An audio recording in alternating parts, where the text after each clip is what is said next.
this is Erica Muller with the Flamingo Group, and today I'm here with Lisa Arcia, our Director of Sales, and we have a very special guest today, which is Stephen Walker, the owner of Signature Villas Orlando. Their company manages some of the higher-end homes in the Windsor Hills and Reunion-type neighborhoods. We're going to be asking him some questions today on what you should look for when hiring a management company. Now, one of the first things I do want to discuss, Stephen, is the difference between an on-site management company and an off-site management company, because I have noticed a lot of these communities, they do have on-site companies already there. Can you tell us about that? Yeah, on-site management company is a company that's employed by the community, and the off-site management company is obviously a property manager that's going to have several communities in the area, right, and close by. When you say employed by the community, are you mean like, is that rolled into their HOA fees every month already as part of what they're getting as a package deal when they buy? 9 times out of 10 is probably going to be enrolled into the HOA fees. Unfortunately, it's not something I actually recommend. Okay. There's a lot of cons, compared to pros regarding on-site management. You are actually stuck with them. There is no second choice. There's no third choice. So they kind of back you into a corner. So if you're not happy, you have no choice but to stay with that management company? It's like it or lump it in a sense. Right. If you don't like the way that they're doing things, you're stuck with it. You could even get to a point where you've upset one of their staff members because for any reason, and they just don't want to put more bookings in your house to try and teach you a lesson of that. They're not bothered. They're still getting paid. Wow. No matter what. Whereas an off-site management company, you can get rid of them as soon as possible. It's all there. It should be contracted, and So they're kind of an off-site management company. Is safe to say they're working based on performance, not based on because they know they're going to get paid every month, right? A lot of times too, not to interrupt, but I notice with on-site, a lot of the homes are basically in a rotation process. So renters coming in or people that have previously booked or refer or repeat client, if they want that specific unit, the property management company on site will somewhat talk them out of that at times to keep the flow going in their rotation system. So that's definitely a con versus a pro, having somebody off site who's feeding the homes on a regular basis and will look out for that referral repeat client. And you've also got to remember the on-site management company still uses the same booking companies as an off-site management company. There's not going to be no difference in the rates. Right. For example, Reunion used to have their on-site management company. Now that's open to other management companies. They still cause problems for management companies, but the management companies that are not on-site make more money from the homeowners that the on-site management company does. The management company, they've even had open vacancies at Christmas and Easter. Wow. It's all of a sudden they've built a subdivision, they've got 300 homes, and now they've got to find 300 homes worth of bookings. Right. It's not going to happen overnight. Right. And it's much different. Like it's also kind of, I guess you can call it mass production, where you have a company like Signature Villas with Stephen, where he only focuses on the higher end communities. So, his repeat, his following helps generate and fill in those homes and those bookings.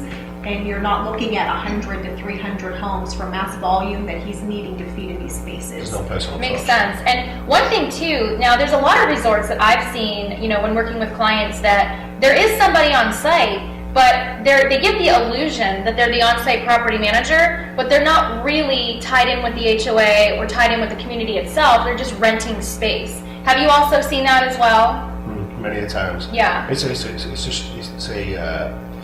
Everyone would love to be a on-site management company in Windsor Hills. Right.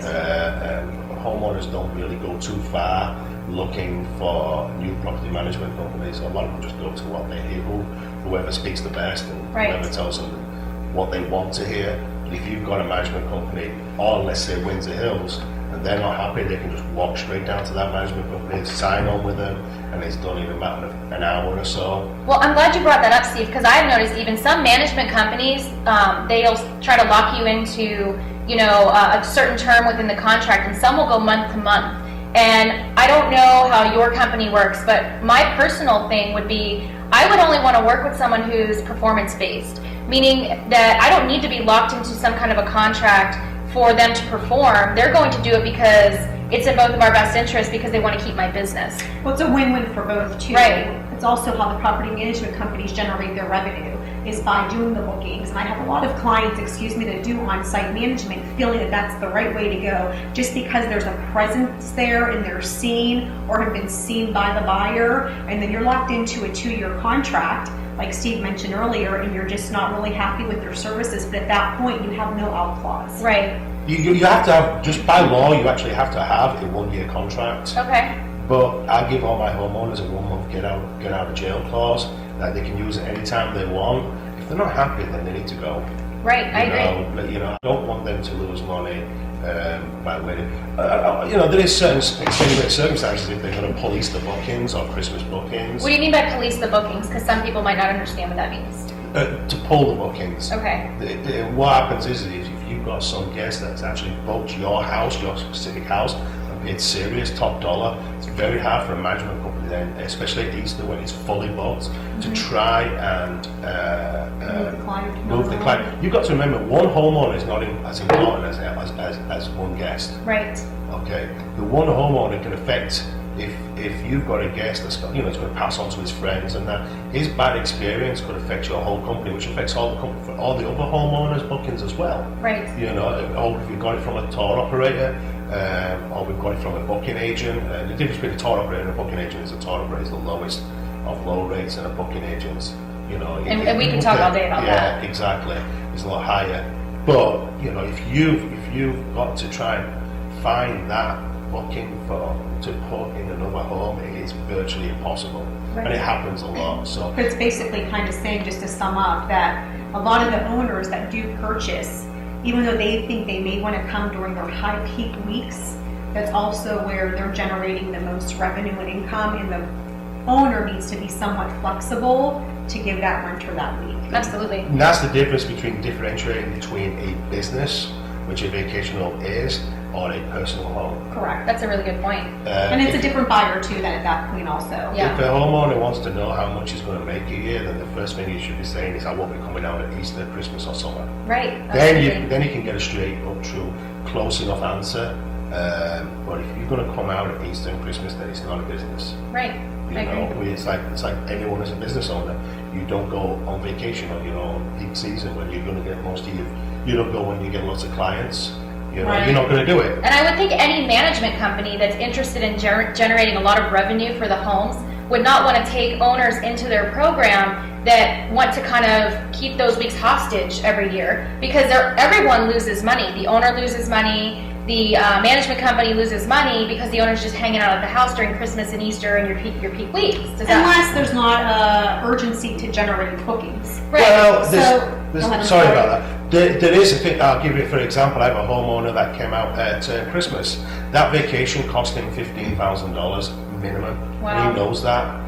The reason being because last year he made $9,000 in bookings at Christmas, and so you take away that $9,000 and put whatever it cost him to come out, which is probably about $6,000 on that. Where was he coming from? England. Okay. Was it in Windsor Hills? He was in Windsor Hills, and it was one of the nice Archfeld houses, which is right on the back, right? With the $60,000 plot. Lot premium, the highest. Absolutely beautiful, highest point in Kissimmee, sunsets behind you and everything. The house has all them houses have their own selling point. You don't need to promote hardly anything on it. And he came out at Christmas, and he knows, and he admitted to it. So but he unfortunately he can afford that, but he understood that cost him $15,000. And I'm not saying it'll cost everyone $15,000, but I would definitely say it'd be close to 10. Right. For as a all average figure. Right. And it's something that these homeowners got to differentiate between a business or a vacation home. It's not a vacation home unless they're in it, enjoying it, and sunbathing. Right, exactly. So to sum this up, then, for helping someone how to choose a property manager, let's narrow down the 2 most important questions. Obviously, we could go through at least 20 amazingly important questions, but we're going to go with the top 2 right now that somebody should ask a property manager. If you want to know the top 20, reach out to us. We'd be happy to discuss that with you. But the 2 most important, what would they be that a person should ask their property manager at the interview? I think history is going to be their history. I think they need to know, and this is not a question that they do ask, it's a question that they should have. They need to know what experience did you have? Did you buy this property management company? How long have you had it? You know, I'll put all these into one massive question for them. Where is your expertise? You know, what would a house of this do? You know, if you bought a house on Clear Creek, if you do have, you know, not ask them what it will make. What has he got around there that has made what they accumulated? So What's their prices? People want to see proof, right? Yeah, show proof. Yeah. Property management will not, if it does not show you proof, okay, then I would step back. Absolutely. Anybody, and you girls have seen proof, it's got to be on paper. Make sure everything that they say is on paper, and you know, show me proof. How do I know that you can accumulate this? Show me from day one to day one. What is the average it's made? What is it made? Gross, yearly. Right. And, So question number 1, show me the money. That should Show be me the the first money. question. Yeah. Question number 2. Question number 2 would be, How about the size? Is that important? The size of the company, if there's enough people in place to facilitate the amount of homes that they have, because then service could lack. I would think that, you know, how big is your company, how many homes are under your program, and do you have enough people in place to facilitate those homes? I mean that is a great question. How many homes? I mean, I'm not a massive company, and I refuse to be a massive company. I think the moment you become a very large company, you take away the personal touch.